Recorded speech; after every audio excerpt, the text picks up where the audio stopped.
Nathan Wilson begins his second season as head coach of the Macon County High School Tigers. The Tigers finished 3-7 last year. However, the team and coaching staff are very optimistic about their chances of competing this season in District 8, Class 4A. Ready. There you go.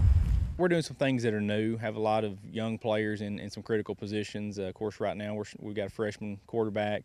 We have 2 freshmen at guards on offense, so we're starting 3 freshmen offensively as of today. You know, some things could shuffle around here and there. You never know what's around the corner. But we've got a lot of guys competing for those positions, and we've hit some bumps along the way doing some new things. But I feel like from the spring coming into fall camp, the first Monday of July when we were able to get going and do some stuff, to this point it's just been a really good turnaround for us, and more comfortable and confident in what they're doing, where they're supposed to be. Still up front in the trenches, we're having some issues with communication more so than knowing what to do. They just got to communicate with each other when we get blitzes and things walked up. But I feel like today we did a good job of blitz pickup. We had a little period that we went through and felt like we communicated better and did a good job of that. How fun is it to get out here knowing that the football season is just upon us? It is honestly a blessing just to be able to come out here and play this great game with all these great-hearted guys. Just put in hard work every day, getting better.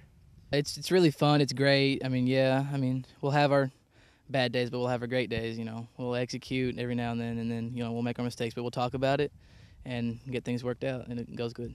But when you make mistakes, you can obviously learn from them. And how nice is it knowing that you've got this extra time before the season opener to correct those mistakes? Oh, it's the best feeling in the world.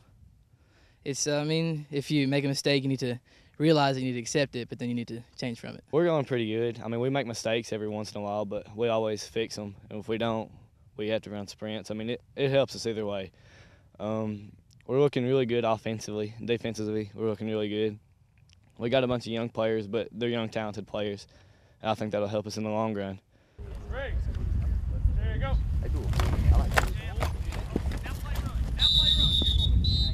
We have more guys feel like are playmakers, and we've got them in space so that they can make plays and do that for us. And you know, I read a pretty successful coach. You know, he said when you think about being successful offensively, don't think plays, think players. And that's what matters. You know, it doesn't matter what we as coaches know or are able to install or draw up on paper. If the players can't execute it and it doesn't put them in the best position to be successful, then you know it's all for naught. But I feel like, you know, from top to bottom, not a lot of experience, but I feel like we have a lot of playmakers in the right spots.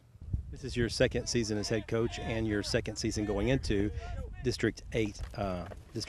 And tell me a little bit about what did you learn about that district last year that maybe you can help this team win this season?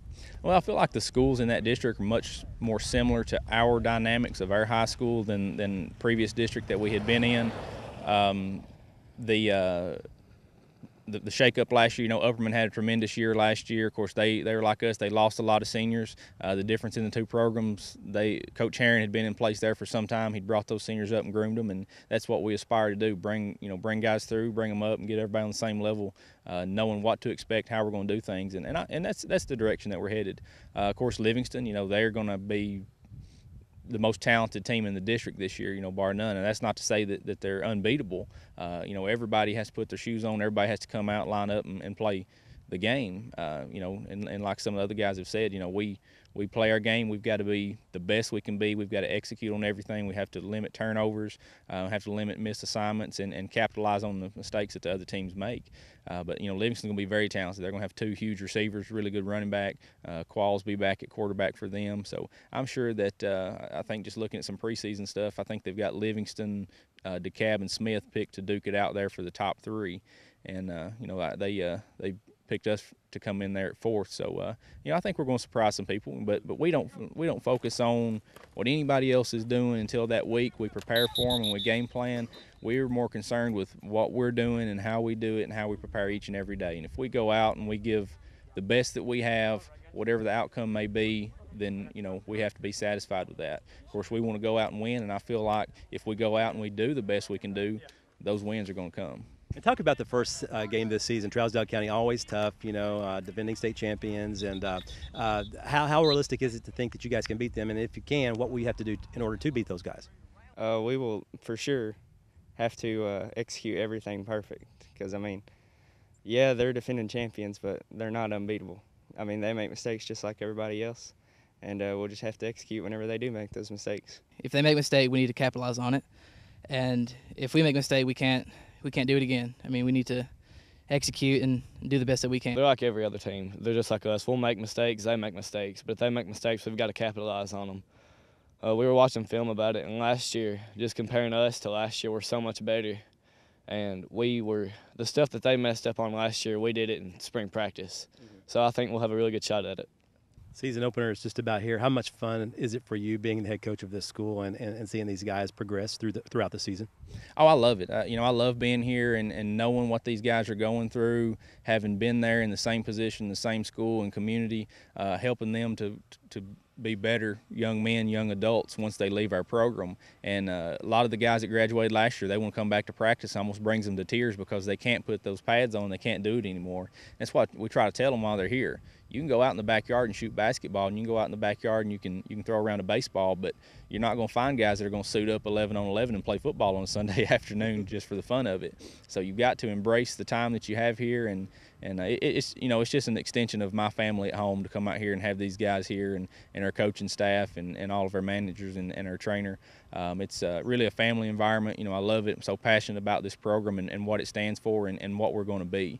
It's just a lot of fun, and the challenge of rebuilding this program and bringing it to something that, in 2003 we had a great year, and we aspire to do that again, but we want to be more consistently successful over a long period of time.